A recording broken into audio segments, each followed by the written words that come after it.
Kampus? Oh iya. Papan tulis ada ya? Wah.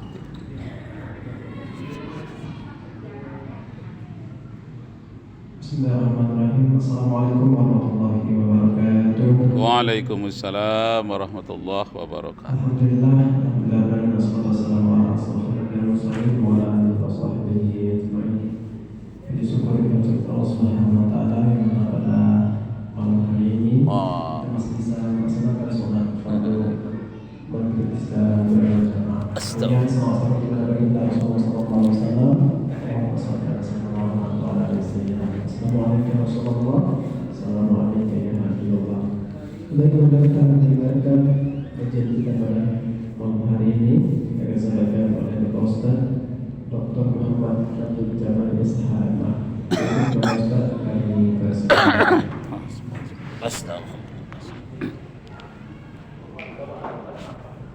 Astaghfirullah.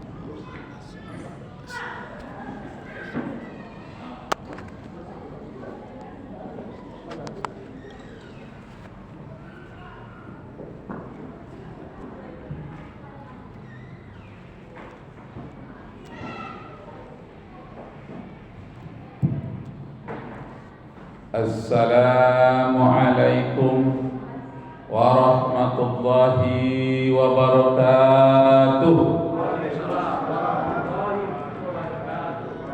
Syukur alhamdulillah kita persembahkan kehadiran Allah Subhanahu wa taala. Salawat dan salam kepada junjungan alam Nabi kita Muhammad sallallahu alaihi wasallam. Bapak Ibu yang terhormat, malam ini ada dua kegiatan kalau nggak salah ya. Pertama, perwakilan dari Wirid Yasin ada yang menjenguk orang sakit. Bagi yang tidak menjenguk orang sakit, ya kita mengaji menunggu datangnya waktu Isya ya. Memang waktunya singkat, tapi nggak apalah, kita isi paling tidak sekali seminggu. Sholat maghrib kita nyambung dengan sholat isya, insyaallah, amin ya rabbal alamin. Kalau nggak bisa setiap hari, ya sekali seminggu. Nah, jadi menunggunya itu bisa dengan zikir-zikir, Ibu, bisa dengan baca Al-Quran, bisa dengan wirid pengajian. Sekali seminggu kita isi dengan wirid pengajian. Khususannya yang Jumat malam Sabtu ini kita isi dengan fikih. Pada suatu hari datanglah seorang laki-laki, jenggotnya sangat hitam tebal, orangnya tinggi, putih, pakai baju serba putih. Datang dia duduk dengan Rasulullah, tangannya diletakkannya dekat paha Rasulullah, seperti orang sudah kenal puluhan tahun. Mesra sekali dengan Nabi. Bajunya sangat putih, jenggotnya sangat hitam. Diletakkan pula sikunya dekat lutut Rasulullah.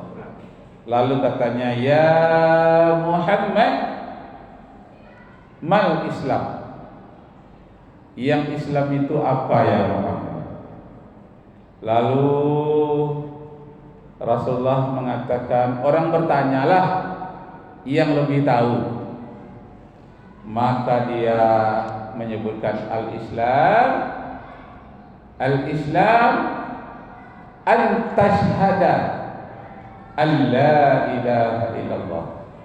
Itu Islam. Yang kedua, aqamas shalah, mendirikan salat. Yang ketiga, shauma Ramadan, puasa bulan Ramadan. Yang keempat, wa itaiz zakah, bayar zakat.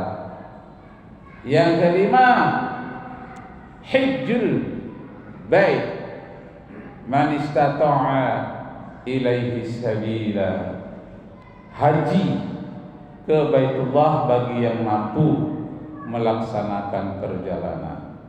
Nah, setelah itu dia pergi, tidak nampak jejaknya. Laki-laki ini datang, tidak nampak jejaknya, dia pergi pun tidak nampak jejaknya. Para sahabat pun tercengang dan bertanya kepada Rasulullah, "Ya Rasulullah, siapalah dia laki-laki yang ganteng itu memakai pakaian Arab? Siapa dia?" Kata Rasulullah, "Huwa Jibril." Dia itu adalah Jibril. Mengapa dia datang kepada kita, khususnya kepada engkau ya Rasulullah? Dia datang untuk menerangkan arkanil Islam, rukun Islam. Itulah rukun Islam itu yang 5: syahadat, salat, puasa, zakat, haji. Jadi wahyu yang dibawakan oleh Jibril, itulah memberitahukan kepada Nabi Muhammad tentang 5 hukum Islam. Jadi siapa yang laki-laki datang tadi itu ya Rasulullah? Dia adalah Jibril alaihi salam, yang menjelma atau memelihatkan rupa seperti orang Arab yang sangat ganteng. Orangnya tidak tua, tidak pula terlalu muda, tidak terlalu tinggi, tidak pula terlalu rendah. Orangnya berpenampilan sangat indah dipandang. Dialah Jibril alaihi salam, diutus oleh Allah untuk mengajarkan mal Islam. Apakah itu Islam? Tapi sebetulnya bukan sekali itu saja dia datang, sering. Sudah itu datang lagi, pakaian yang sama. Dia tanya, "Ya Muhammad, mal iman?" Iman itu apa ya Muhammad? Yang bertanyalah yang lebih tahu, kata Rasulullah.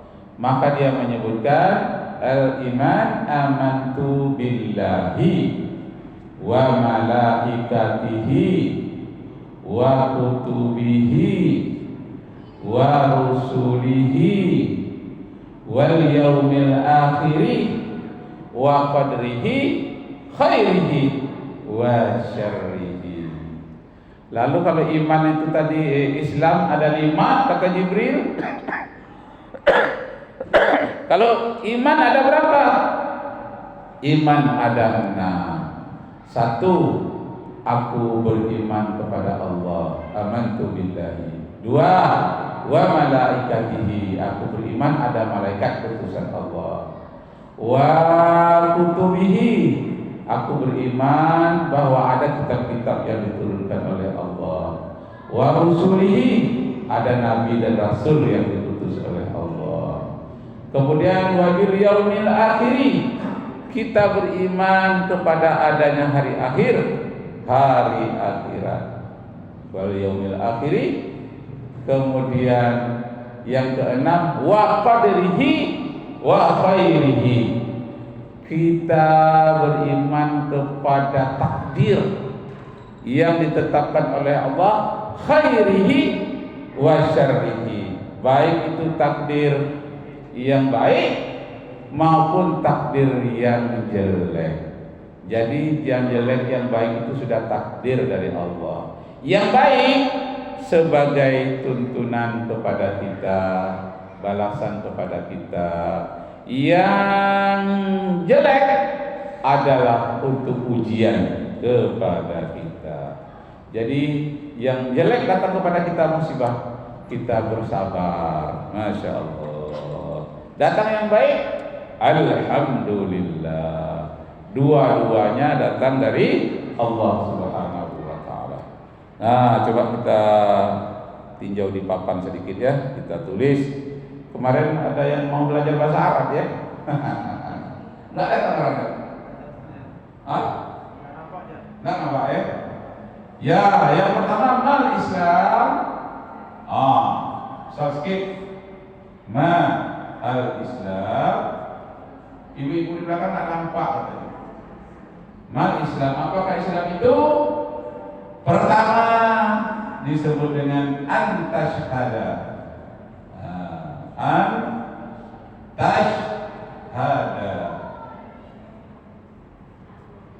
Antashhada. Allah. Nak nampak itu. Allah ilaha illallah. Ibu di belakang dengar aja lah ya. Antashhada Allah ilaha illallah. Kemudian aqimis shalah.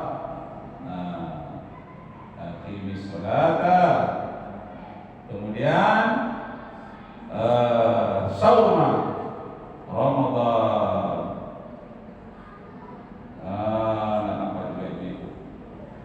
Kemudian ita'iz zakat. Ita'iz zakat. Kemudian yang keenam hijjul bait. Hijjul baiti. Itu dia. Itu datang kepada Rasulullah Jibril langsung. Kemudian ditanya lagi mal iman. Ma al iman. Arti yang pertama al iman amantu billah. Amantu billahi wa malaikatihi wa malaikatihi. Kemudian wa kutubihi wa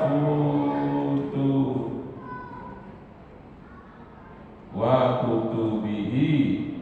Kemudian amantu billahi wa malaikatihi wa kutubihi wa bi rusulihi. Kemudian wa yaumil akhiri.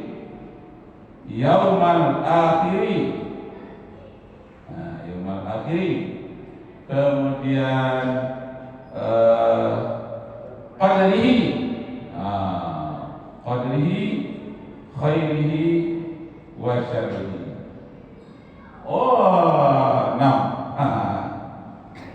Jadi kalau diajarkan oleh malaikat Jibril, dihafalkan oleh Rasulullah, disampaikan kepada para sahabat. Nah, dari yang kajian kita ini, yang fikih itu terletak pada mal Islam. Di sinilah kajian fikih itu yang kita pelajari ini.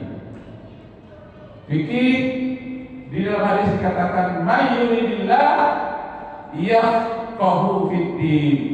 Siapa yang dikehendaki oleh Allah jadi orang baik, dia ingin memahami masalah agama. Sini dia. Mayyuridillahi khairan.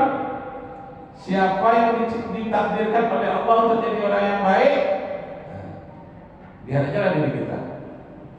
Ada enggak keinginan untuk memahami agama? Kalau kita dikehendaki oleh Allah untuk jadi orang baik, didekatkannya kita dengan agama. May yuridillahi khairan yafqahu fiddin. Siapa yang dikehendaki oleh Allah jadi orang baik, dia suka bicara-bicara tentang agama. Suka dia memahami ilmu agama. Nah, ini berkaitan dengan fikih. Sedangkan bahasanya hasbi minggu yang lalu ini dia amantu billahi, tentang tauhid namanya. Ya, tauhid. Ini ilmu tauhid, ini ilmu fikih. Ini fikih. Ini tauhid. Tauhid pakai W sebetulnya. Tauhid atau tentang rukun iman. Nah, bagian saya tentang fikih ini, yaqahu fiddin, memahami tentang fikih.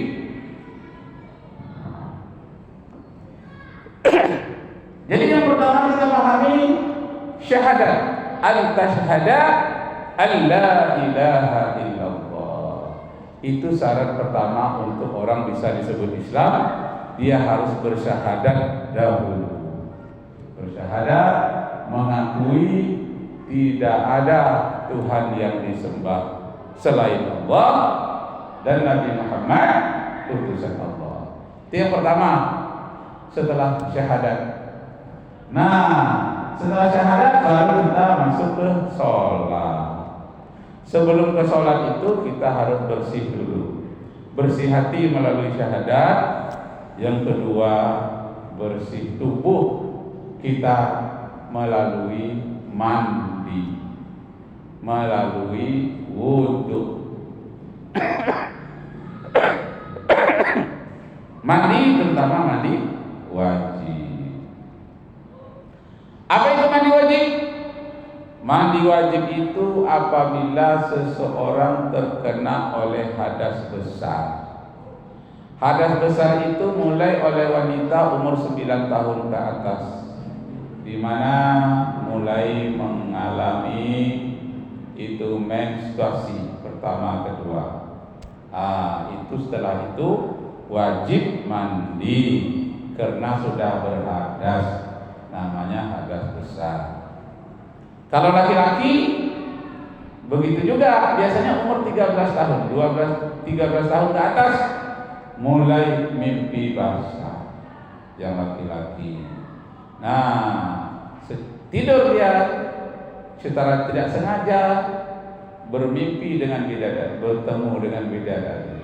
Itu menunjukkan dia sudah dewasa. Mimpi basahnya itu harus cepat mandinya, tidak boleh diperlama. Maka mandilah, membersihkan seluruh tubuh, dimulai dari yang kanan, dibersihkan bahagian yang berhadas itu dulu.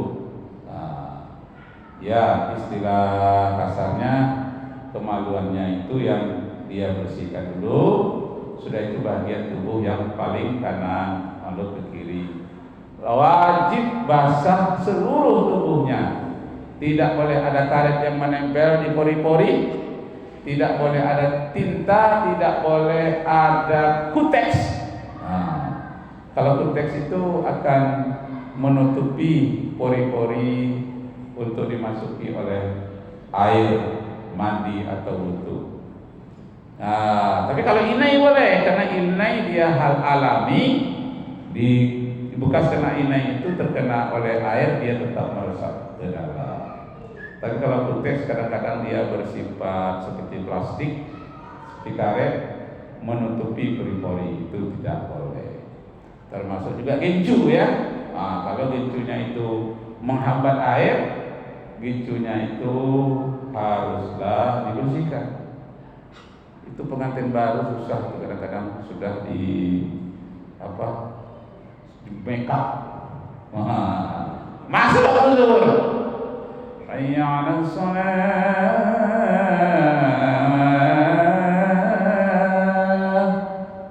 Awak baru siap make up.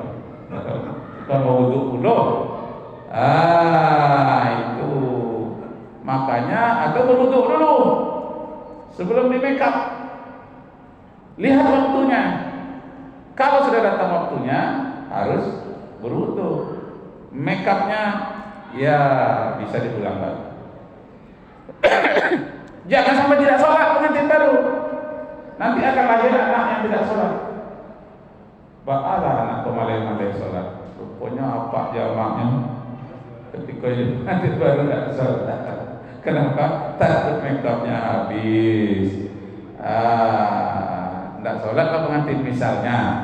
Tapi itu bukan di Pekanbaru, di tempat lain. Pekanbaru sholat semua. Tidak sholatlah misalnya. Oh, tukang make upnya begini, kok pula tidak sholat kembali? Karena pakaian berganti dari zuhur ke asar, ganti lagi pakaian. Tukang make up tidak sempat sholat. Lalu tidak sholat tuh. Pengantinnya tidak sholat, tukang makeupnya ikut pula nggak sholat. Nah, yang pendampingnya kadang-kadang udah pakaian ini juga kan berhenti itu, ikut pula nggak sholat. Nah, karena di makeup juga payah pakaiannya sudah diatur, udah 3 macam tidak sholat. Nah, yang tukang musiknya kadang-kadang enggak pula sempat sholat ya. Jadi kalau sudah diawali keturunan pertamanya dengan tidak sholat, nanti akan melahirkan generasi-generasi yang tidak sholat. Disebutkan di dalam surat An-Nisa ayat 9. Mana ya Ustaz Bayu? Ustaz Bayu? Lagi mati. Ya, saya aja bacakan. Wal yakhsal ladzina law taraku min khalfihim zurriyatan di'afan khafu alaihim falyattaqullah wal yaqulu qawlan syadida. An-Nisa ayat 11. Hendaklah kamu takut meninggalkan anak cucu dan keturunan yang lemah imannya malas sholat. Falyattaqullah, hendaklah kamu takut kepada Allah. Wal yaqulu qawlan sadida, hendaklah kamu ambil tindakan yang tegas. Jadi tegas saja. Wah, tidak bisa. Mengajar saya harus sholat. Nanti makeupnya nanti diperbaiki. Ambil dulu sholat. Nah, itu tegas namanya ya. Tegas. Musik berhenti dulu. Kenapa? Orang sholat. Yang mendampingi, buka pakaian yang sempit yang payah untuk sholat. Pakai pakaian yang biasa. Kalau sampai mengganggu untuk buka lengan sampai kemari untuk berwudu. Kalau susah dibuka kamar khusus. Supaya bisa sholat. Jadi semuanya harus menegakkan sholat. Wal yakhshal ladzina law taraku min khalfihim zurriyatan di'afan khafu alaihim falyattaqullah. Hendaklah kamu merasa cemas, merasakan khawatir seandainya nanti mendatangkan keturunan-keturunan yang lemah imannya, yang tidak mau sholat, lemah pula ekonominya, lemah pula fisik dan mentalnya. Falyattaqullah, hendaklah kamu takut kepada Allah. Begitu menurut surat An-Nisa ayat yang ke-11. Nah, baik para hadirin, jadi sholat inilah mulai dari bersih hati, bersih pakaian, bersih dari hadas besar dan hadas kecil. Hadas besar, wanita yang mulai datang menstruasi, yang laki-laki mulai mimpi basah, dan kemudian pengantin baru yang menunaikan kewajiban suami istri. Setelah itu dia wajib mandi, dan wajib mandinya itu membaca niat nawaitu raf'al hadasil akbari an jami'il badani fardan alayya lillahi ta'ala. Sengaja aku membersihkan tubuhku dari hadas besar, dari sekalian tubuhku, fardu, wajib bagiku karena Allah. Itu bahasa Arab dengan bahasa Indonesianya. Kalau dalam hati saja boleh nggak Pak? Nggak bacanya? Boleh. Tadi itu untuk memberikan penuntun saja. Dalam hati saja, tapi dilaksanakan dengan baik. Ya, sudah niat. Karena niat itu adalah adanya tekad di dalam hati, niat itu yang dalam hati. Kalau lafaz tadi itu untuk mengarahkan saja, untuk membantu niat saja. Kalau bisa nggak perlu dibantu, sudah biasa ya nggak apa-apa. Jadi mudah ya. Nah, lalu membersihkan. Setelah membersihkan untuk sholat itu, mungkin dari hadas besar kita sudah bersih. Setelah itu dari hadas kecil kita harus bersih pula. Apa itu hadas kecil? Hadas kecil itu dari kita bersih dari buang air besar, buang air kecil. Kalau buang air besar air kecil itu namanya istinja, membersihkan qabul dan dubur dari najis. Qabul itu artinya yang di depan, dubur artinya yang di belakang. Jadi depan belakang harus bersih. Itu namanya istinja. Yang dikatakan bersih itu apa? Tangan kita yang kita jadi untuk membersihkan sebelum kita berwudu. Yang pertama, tidak ada bau lagi, tak berbau. Jadi mau bicara yang membersihkan pipisnya tidak ada bau pipis tangan kirinya, yang membersihkan dari dubur kotoran, buang air besar tidak ada baunya lagi. Supaya mudah menghilangkan baunya, dibantu dengan sabun. Cepat. Kalau tidak dibantu dengan sabun bisa juga, tapi berkali-kali membersihkannya sampai tidak ada baunya. Yang pertama harus hilang baunya, yang kedua harus hilang bentuknya. Najis itu punya kuning, warna kuningnya tidak ada. Ya, kemudian rasanya yang licin-licin misalnya tidak ada rasa licin-licin lagi, itu baru dikatakan bersih. Hilang rasanya, hilang baunya, hilang keadaan kondisi warnanya, tidak ada warnanya. Jangan sudah istinja bersih, tahu nanti kolornya ada kuning-kuning aja di belakang. Anak-anak bersih itu ada kuningnya. Kalau yang bersih tidak ada lagi kuningnya. Nah, jadi kebersihan ini sangat penting. Ada orang Kristen di Jerman masuk Islam gara-gara melaundry, membersihkan pakaian umat Islam yang berasal dari Turki, dari Iran, Malaysia, Indonesia. Semuanya Islam di Jerman. Jadi tukang laundry-nya itu dua. Sebelah sini orang Kristen, sebelah sini mahasiswa Islam, Muslim dari Timur Tengah, dari Asia Tenggara. Aneh dia katanya. Kenapa? Setiap membersihkan pakaian dalam orang Muslim ini bersih, nggak ada kuning-kuning. Baik itu bajunya maupun kolornya, tidak ada yang berbau. Ditanyakannya kepada orang Islam, kenapa? Kalau kami laundry membersihkan pakaian dalam dari orang Islam ini, baik laki-laki maupun wanita, kami pakai kok tidak ada baunya, kok bersih? Iya, karena pakaian dalam kami itu kami bawa sholat katanya. Tentu kami jaga pakaian dalam kami.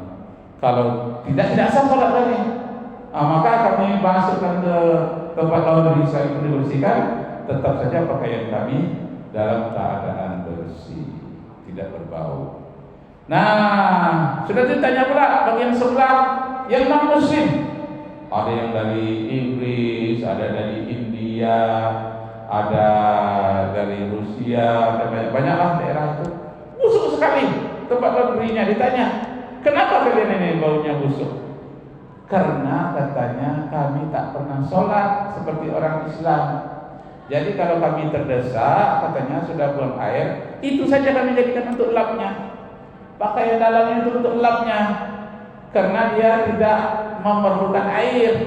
Sedangkan orang Islam dicari di bangunan pun dicari harus ada airnya sehingga bersih. Akhirnya dia pelajari dari tahun ke tahun menghadapi mahasiswa Muslim, mahasiswa non Muslim di Jerman. Akhirnya apa? Saya mau belajar Islam. Hebat Islam ini, indah, bersih. Akhirnya dia masuk Islam. I testify that there is no God but Allah. Mulai hari ini saya yakin, saya bersaksi tiada Tuhan selain Allah, and Muhammad is His prophet. Saya mengakui bahwa Nabi Muhammad itu memang betul-betul utusan Allah. Betul-betulan Nabi Muhammad rahmatan lil alamin. Sampai ke Jerman pun membawa ajaran kebersihan. Gara-gara apa? Gara-gara sholat. Masya Allah, kita mempertahankan kebersihan karena ada sholat. Kalau pakaian saya sedikit, kena najis, itu harus diganti pakaiannya. Kenapa? Sholat. Jadi betul-betul sholat sangat mewarnai kehidupan mahasiswa Muslim, baik di dalam negeri maupun di luar negeri. Masya Allah. Jadi ada orang masuk Islam di Jerman gara-gara dia membersihkan pakaian yang muslim dan pakaian mahasiswa non muslim. Gara-gara pakaian dalam, bisa dia masuk Islam. Ya Allah. Yang lucu baru-baru ini pemain bola dari Mesir, Salah ya. Salah. Namanya Salahuddin. Ya, itu 7 kali memasukkan bola kaki di Inggris, Liverpool. Dan 7 kali, apa kata orang Inggris? Ini luar biasa, ini belum pernah seperti kalau langsung juga terbalik lagi. Aku masuk Islam nanti katanya, karena saking fanatik. Dia masuk oleh dia, 1 lagi, jadi 8 kali, hat-trick, 3 kali betul-betul, ditambah lagi 1 kali. Masuk Islam gara-gara pemain bola kaki asal Mesir. Salah katanya. Tak mungkin lah, sudah 3 kali betul, sudah 7 kali masih juga masuk lagi. Masuk Islam aku kalau memang. Masuk Islam dia. Masuk Islam gara-gara pemain bola kaki Islam. Jadi banyak langkah cara orang itu tertarik kepada Islam ya. Sujud syukur itu tuh di lapangan si Salah tadi itu asal Mesir pemain Liverpool Inggris. Sudah dia masukkan gol itu, sujud syukur pula dia. Apa bacanya itu? Sujud syukur dia. Ibu-ibu pernah sujud syukur nggak? Bapak pernah sujud syukur nggak? Kalau pernah sujud syukur, apa bacanya? Yang selama ini waktu sujud syukur itu bacanya apa? Iya kan? Waktu naik haji itu kan manasik itu dari pelajari. Ada ayat dalam Al-Quran merupakan doa sujud syukur. Nah, kembali kita masalah fikih tadi. Bapak Ibu hormat, diawali dengan bab taharah namanya, bab kebersihan. Jadi kalau ahli-ahli fikih Bapak Ibu buka kitabnya, umpamanya kitab karangan Imam Syafi'i itu bab taharah dulu pertama, bab bersuci. Kita buka lagi kitab fikih Muwatta dari Imam Hanafi, bab pertama bab taharah juga. Pelajari lagi kitab Imam Hambali, bab taharah juga, bab kebersihan. Itu yang pertama. Sehingga di mana-mana ditulis an-nazafatu minal iman, kebersihan bagian dari iman. As-satru at-tahuru satrul iman, kebersihan itu bagian dari iman. Nah, jadi tidak terputus antara Islam dan iman, karena sekaligus datang diajarkan oleh malaikat Jibril kepada Nabi Muhammad sallallahu alaihi wasallam. Nah, kita sebut tadi tentang istinja ya. Istinja membersihkan dari buang air besar, buang air kecil. Jangan sampai tangan kita berbau. Kalau kita sudah istinja dari WC, langsung kita berwudu, padahal tangan kita masih berbau, tidak sahlah wudu kita. Kalau tidak sah wudu kita, tidak sahlah sholat kita. Tidak sah sholat kita selama ini berapa umur yang kita habiskan, tidak sholatnya tidak sah dan tak mengandung makna kepada kita. Karena itu istinjanya harus bersih. Jadi kalau sudah dari WC itu tangannya jangan sampai berbau. Hilang baunya, barulah mengambil wudu. Cara menghilangkan baunya untuk cepatnya dibantu dengan sabun. Kalau tidak ada sabun, dibantu lama, bisa dengan pasir, bisa dengan tanah, atau dengan air saja, tapi agak lama dibandingkan dengan yang tidak istinja. Nah, kemudian istinja itu mengandung jeda waktu. Jadi setelah buang air kecil langsung dibersihkan, tidak bersih. Ada jeda waktunya sedikit. Nah, ada tenggang waktu. Kalau langsung saja, nanti jangan-jangan sudah berwudu dia keluar lagi. Kenapa? Karena tidak diberi jeda waktu. Ada waktunya. Jadi tidak langsung masuk saja. Nah, karena itu jeda waktunya itu kita perhatikan pula. Lalu kita dari istinja buang air besar, buang air kecil. Lalu bagaimana? Buang air besar itu tidak bisa digosok-gosok begini.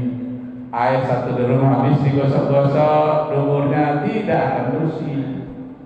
Caranya bagaimana? Seperti spidol ini harus dimasukkan kelingking di sini, diputer. Jadi dua jari khusus yang kiri tidak boleh pakai canggai atau kuku panjang, karena dua ini akan beroperasi membersihkan mencongkel sedikit. Kalau digosok-gosok aja di luar tidak akan bersih. Maaf, ini kena kaji fikih ini terus terang. Tak boleh malu-malu ya. Jadi harus dicongkel sedikit, lalu dibersihkan. Nah, barulah istinjanya benar. Jangan hanya digosok-gosok di luar, tidak benar. Nah, itu. Kalau tidak benar, ya wudhunya nggak sah. Kalau wudhunya sah, sholatnya tidak sah. Nah, karena itu bab pertama dalam belajar fikih, seluruh fikih, bab thaharah, bab kebersihan. Nah, kemudian yang bersih itu juga harus dipisahkan antara WC dengan mengambil wudhu. WC-nya di tempat lain, ambil wudhunya di tempat lain. Jangan buang airnya pipisnya di situ juga, ambil wudhunya di situ juga. Itu tidak bersih. Paling tidak percikan kotoran itu kita akan terkena.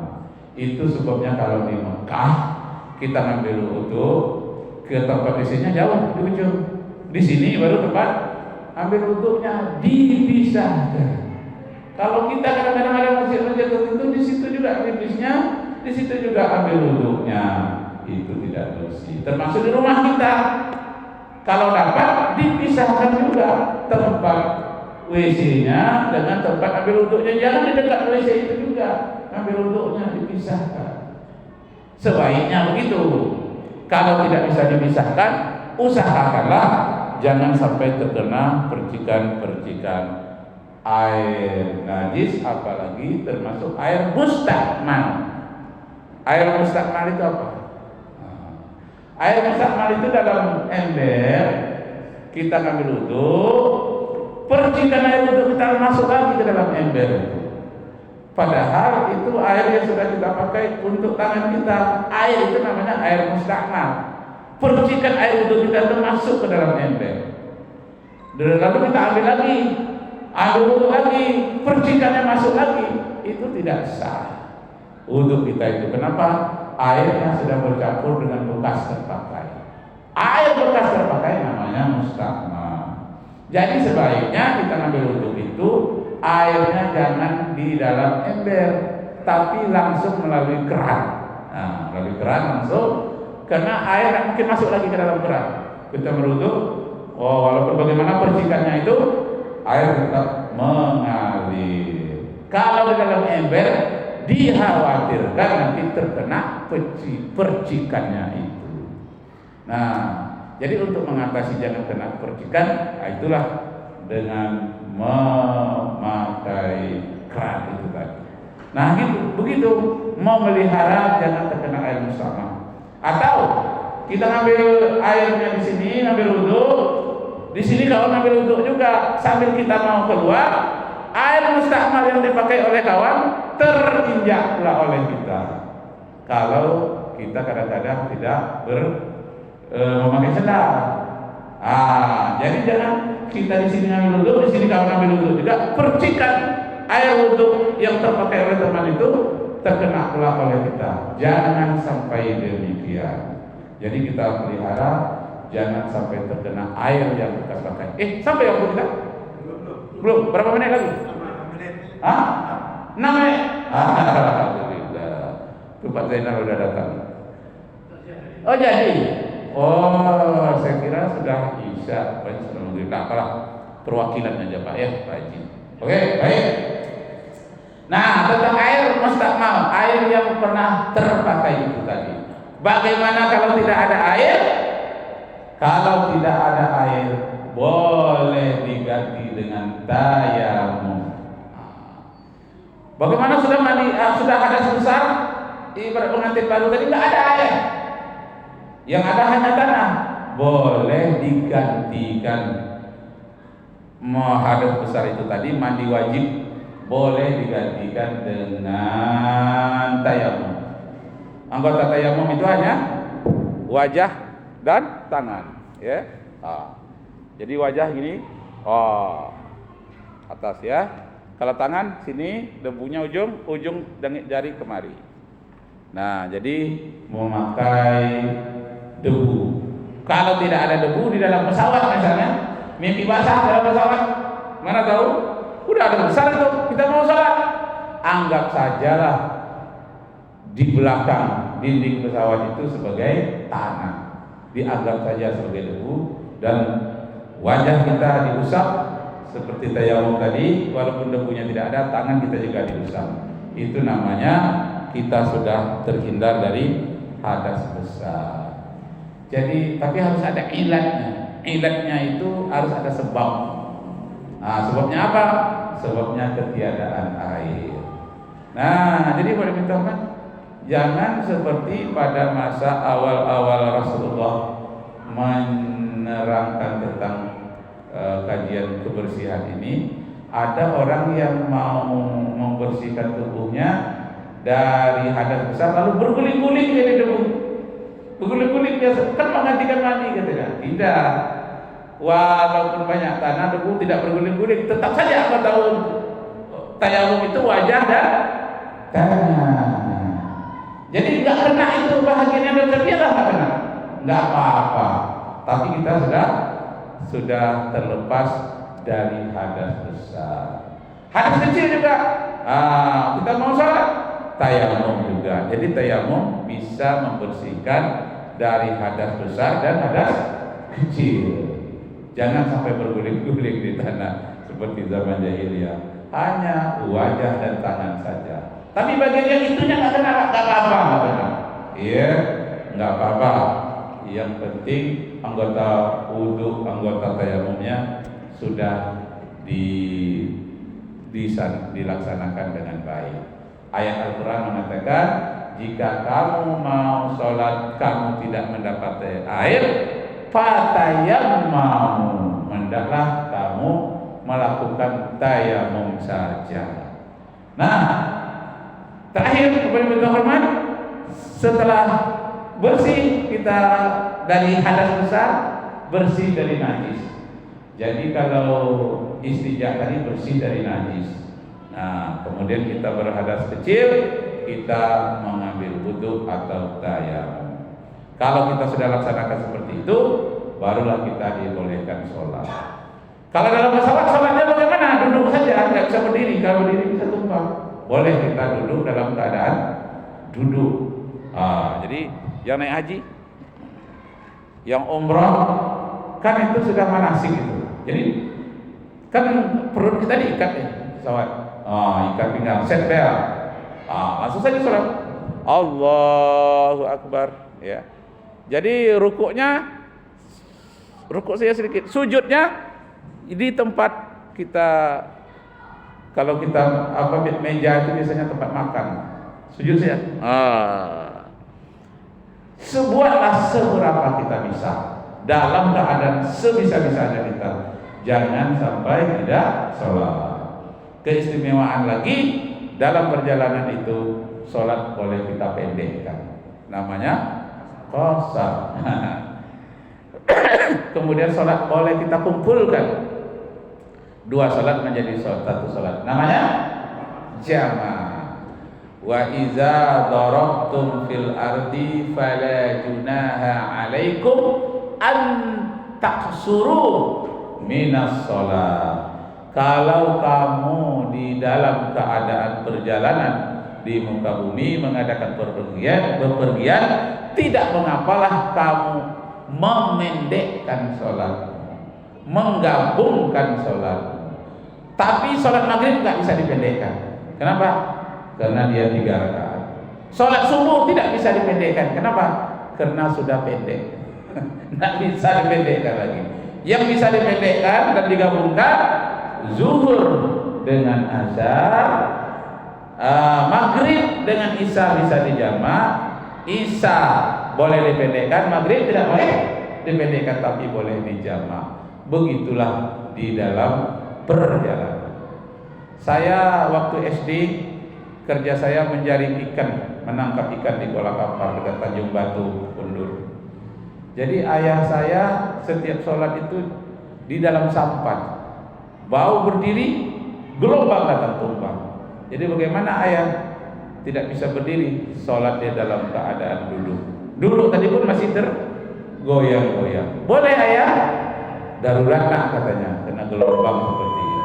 Sampai waktu kita, sampai waktu besok kita sambung lagi. Wabillahi taufiq wal hidayah. Wassalamualaikum warahmatullahi wabarakatuh.